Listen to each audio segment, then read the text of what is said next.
Selamat pagi, Anda menyaksikan Headline News pukul 7 waktu Indonesia Barat. Pemirsa, 3 orang petugas Perhutani Kesatuan Pemangkuan Hutan atau KPH Bojonegoro ditangkap sebagai tersangka pelaku pembalakan hutan liar. Ketiga oknum melakukan pembalakan di kawasan hutan Petak, bagian Kesatuan Pemangkuan Hutan Tretes, Jawa Timur. Belasan gelondong kayu jati ilegal berhasil diamankan. Ketiga oknum petugas perhutani ini diketahui warga desa Kedung Sumber, Kecamatan Temayang, Bojonegoro. Menurut keterangan petugas, ketiga pelaku pembalakan liar mengakui hasil dari penjarahan kayu jati tersebut akan diperjualbelikan secara ilegal.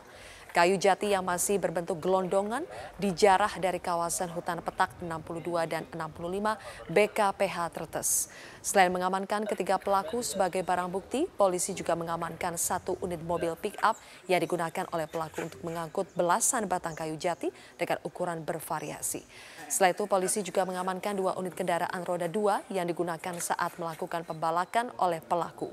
Ketiga pelaku terancam hukuman di atas 5 tahun penjara.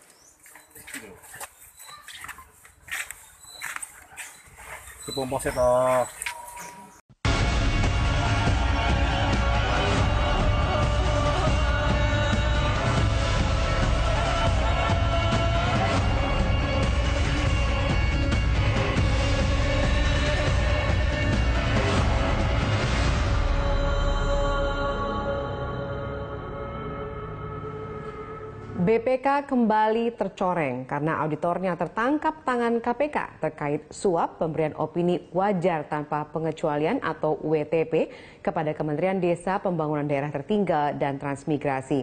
Kasus suap ini mencoreng nama BPK karena menguatkan anggapan publik bahwa BPK menjadi lembaga pemberi sertifikat, bukan lembaga kredibel yang memberi opini laporan keuangan.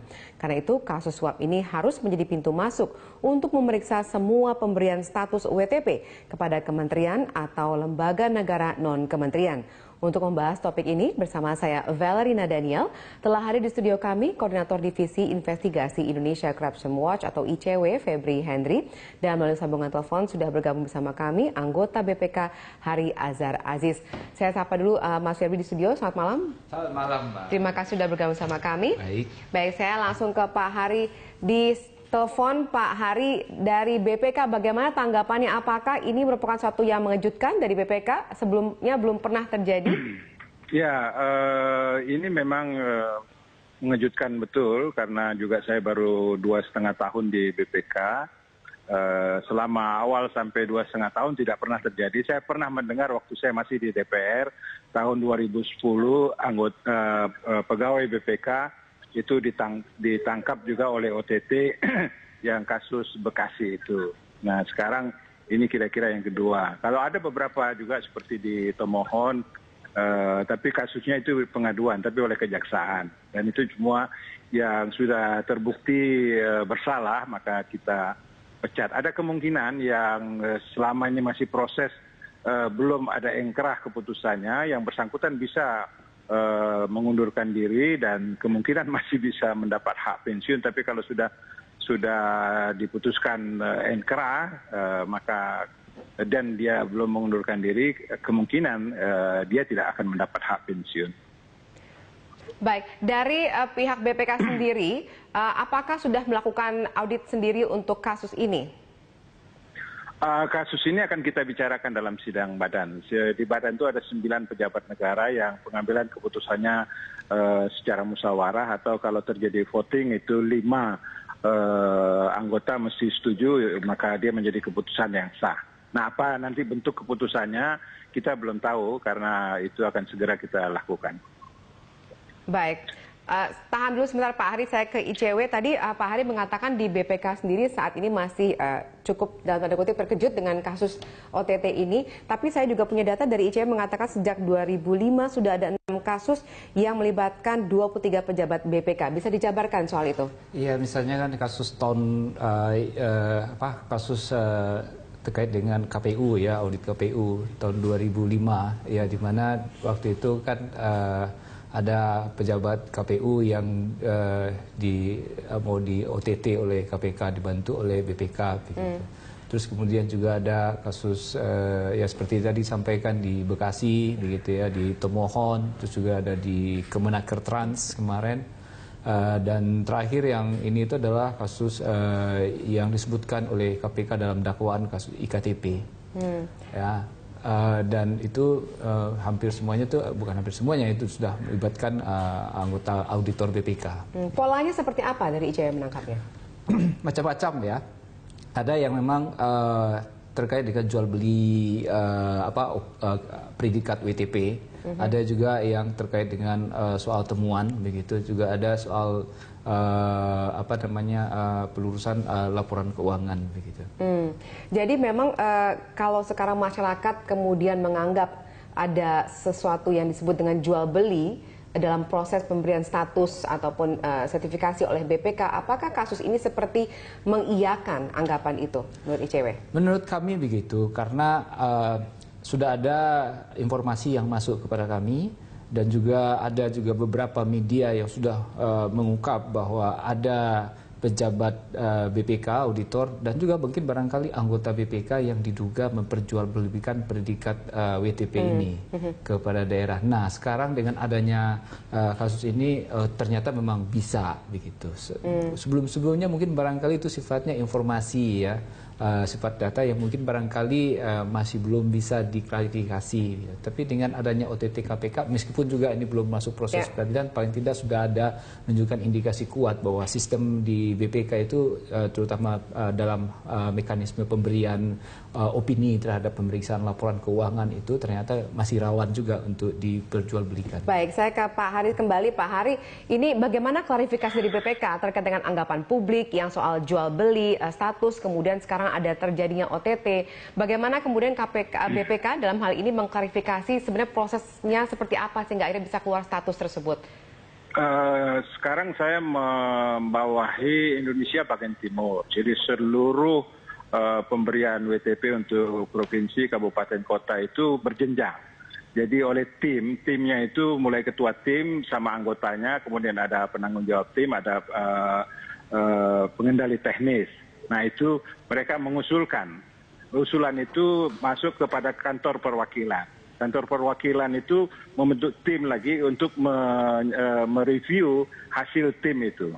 Nanti hasil tim itu dengan kantor perwakilan dibawa lagi ke pusat. Nah ke pusat itu kemudian ada tim baru terakhir dalam konteks ini ke saya. Nah itu tidak mungkin satu orang bisa menentukan kalau dalam konteks seperti itu. Tapi kalau di kementerian itu ada kementerian yang kita anggap signifikan. Kalau dalam perhitungan kemarin yang penentuan laporan keuangan pemerintah pusat yang kita laporkan ke Pak Presiden tanggal 23 Mei yang lalu, itu ada 16 kementerian yang signifikan yang umumnya belanja mereka cukup besar. Seperti saya sekarang bertanggung jawab atas pemeriksaan Kementerian Dikbud dan Kemenkes itu 70 sama 60, kurang lebih 60 triliun. Nah itu mempengaruhi opini. Nah kalau dalam konteks kementerian itu tim yang memeriksa di kementerian itu kemudian di-review oleh bersama. Dalam konteks LKPP maka ada satu anggota dua namanya, dia menjadi koordinator pemberian opini bagi LKPP. Nah kita sidang bersama itu.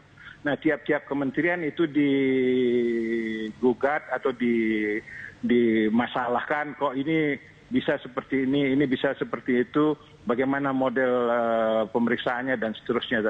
Jadi dugaan saya kalau untuk yang kementerian yang signifikan anggarannya itu hampir boleh dikatakan tidak mungkin. Tapi kalau kementerian-kementerian yang tidak signifikan seperti Kemendes itu anggarannya tidak terlalu signifikan untuk anggaran mereka sendiri. Jadi itu dikelola oleh AKN-nya sendiri. Jadi ada pembedaan antara kementerian, saya potong, ada pembedaan antara kementerian yang dianggap penting karena anggaran besar dan dianggap tidak penting. Bukan tidak penting, karena terlalu kecil.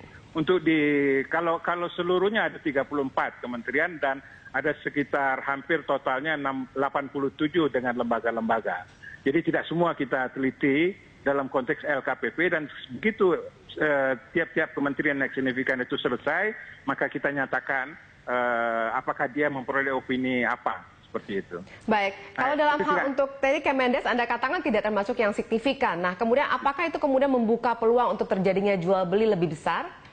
Seharusnya kalau di tempat saya misalnya ke Kementerian Dikbud itu tim reviewnya adalah tim yang lain, yaitu dari Kementerian Kesehatan. Begitu juga untuk opini Kementerian Kesehatan itu tim yang lain, dan dua-duanya itu tidak saling mengenal. Karena di tempat saya sendiri ada sekitar 250-an pegawai.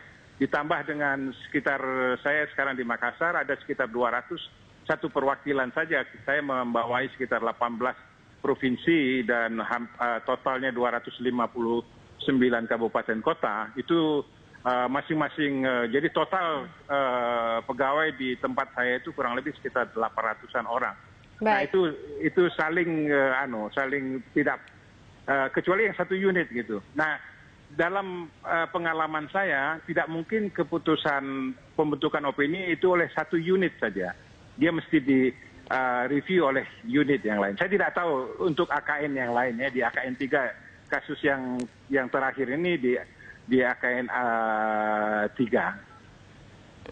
Baik, kalau menurut Anda tadi sudah harusnya ada direview dengan tim yang lain, tapi kemudian sekarang tetap terjadi seperti ini, di mana letak kesalahan ataupun celahnya itu, Pak? Jadi ada kemungkinan begini, mungkin saja itu kementerian sudah berhak memperoleh WTP, tapi ada beberapa auditor yang mungkin agak nakal.